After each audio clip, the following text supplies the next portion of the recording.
Assalamualaikum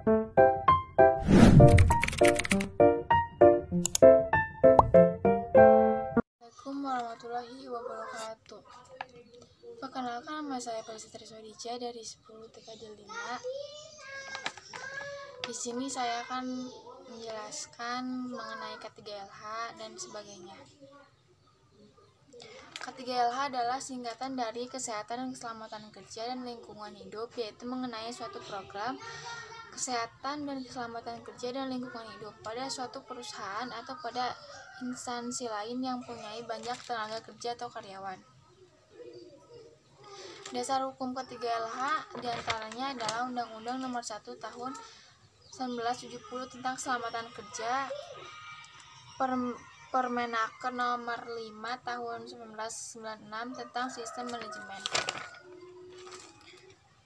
Keselamatan dan Kesehatan Kerja, dan Permenaker Nomor 4 Tahun 1987 tentang Panitia Pembina Kesehatan dan Keselamatan Kerja P2K3.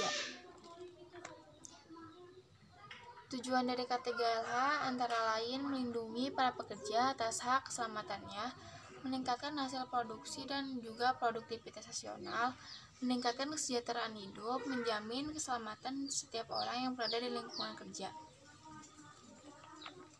Penemu dari K3LH antara lain pada abad ke-16, salah satu tokoh yang dikenal pada masa ini adalah Philippus Aurelius Theophrastus Bombastius Hohenheim, atau yang kemudian yang lebih dikenal dengan sebutan Paracelsus. Syarat-syarat K3LH antara lain mencegah, mengurangi kecelakaan kerja, mencegah, mengurangi, dan memadamkan kebakaran, memberi jalur evakuasi keadaan darurat, memberi P3K keselamatan kerja, memberi APD kepada tenaga kerja. Sajakan sasaran dari K3LH adalah melindungi dan menjamin semua dari keselamatan setiap tenaga kerja dan orang lain di tempat kerja, untuk menjamin setiap sumber dari produksi dapat digunakan secara aman dan efisien, meningkatkan kesejahteraan dan produktivitas nasional. Sejarah dari K3LH adalah sejarah keselamatan dan kesehatan kerja K3 di Indonesia, berawal dari ditemukannya mesin uap yang membantu manusia dalam menyelesaikan pekerjaan yang sulit. Usaha K3 di Indonesia dimulai tahun 1847 ketika mulai dipakainya industri, khususnya industri gula. Ciri-ciri K3LH antara lain memberi aneka fasilitas, memasang atribut K3LH, menerapkan K3LH pada sistem kerja, memisahkan sampah organik dan anorganik.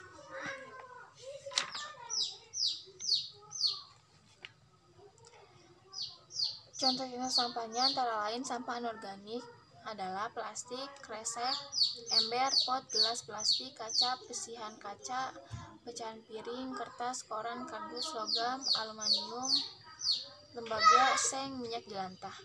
Contoh sampah organik: sampah dapur, sayur, tulang, sisa buah dan makanan, sampah pohon, daun ranting, batang rumput, bangkai binatang yang dikubur.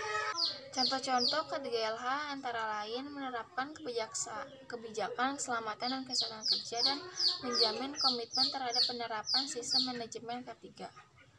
Merencanakan pemenuhan kebijakan, tujuan, dan sasaran penerapan keselamatan dan kesehatan kerja.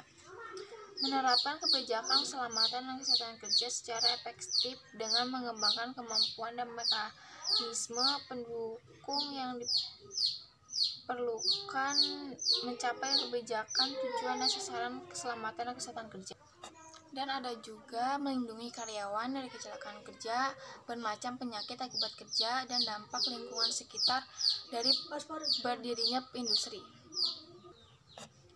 Ada pula tujuan keselamatan dan kesehatan kerja adalah melindungi para pekerja dari kemungkinan buruk yang mungkin terjadi akibat kecerobohan pekerja atau siswa. 2. Melindungi kesejahteraan para pekerja atau siswa untuk memperoleh hasil pekerjaan yang optimal. 3. Mengurangi angka sakit atau angka kematian di antara pekerja. 4. Mencegah timbulnya penyakit menular dan penyakit-penyakit lain yang diakibatkan oleh sesama kerja. 5. Membina dan meningkatkan kesehatan fisik maupun mental. 6. Menjamin keselamatan setiap orang yang berada di tempat kerja. Penggunaan alat K3LH di lab komputer. K3 lab komputer. Komputer merupakan perangkat teknologi komunikasi dan informasi yang sering digunakan dewasa ini. Karena komputer dapat melakukan hampir semua hal yang berhubungan dengan teknologi komunikasi dan informasi. Pada saat bekerja dalam komputer ada beberapa hal yang harus diperhatikan agar tidak berdampak buruk bagi kesehatan bahkan keselamatan kita. Penelitian yang sudah dilakukan menyimpulkan bahwa komputer dapat menyebabkan penggunanya menderita nyeri otot dan tulang, terutama bahu, penggelangan tangan, leher, punggung, pinggang, bagian bawah, sakit ginjal, mata, merah, berair, bahkan gangguan penglihatan. Beberapa hal yang bisa kita lakukan untuk menghindari efek negatif dari bekerja dengan komputer adalah: 1. Aturlah posisi tubuh saat bekerja dengan komputer sehingga kita merasa nyaman. 2. Aturlah posisi perangkat komputer dan ruangan sehingga memberi rasa nyaman bagi kita. 3. Makan, minum, dan istirahat yang cukup. 4. Gerakan badan untuk mengurangi ketegangan otot dan pikiran, dan olahragalah secara teratur. 5. Sekali alihkan pandangan keluar ruangan untuk menyegarkan mata. Mengatur posisi tubuh. 1. Posisi kepala dan leher harus tegak, lurus, dan dengan wajah menghadap langsung ke komputer, jangan mengadahkan atau membungkuk. 2. Posisi punggung yang baik adalah tegak, tidak miring ke kanan atau ke kiri. 3. Posisi pundak tidak terlalu terangkat dan tidak terlalu ke bawah. 4. Posisi lengan dan siku yang baik adalah apabila kita dapat mengetik dan menggunakan mouse dengan nyaman. Sekian dari saya. Wassalamualaikum warahmatullahi wabarakatuh.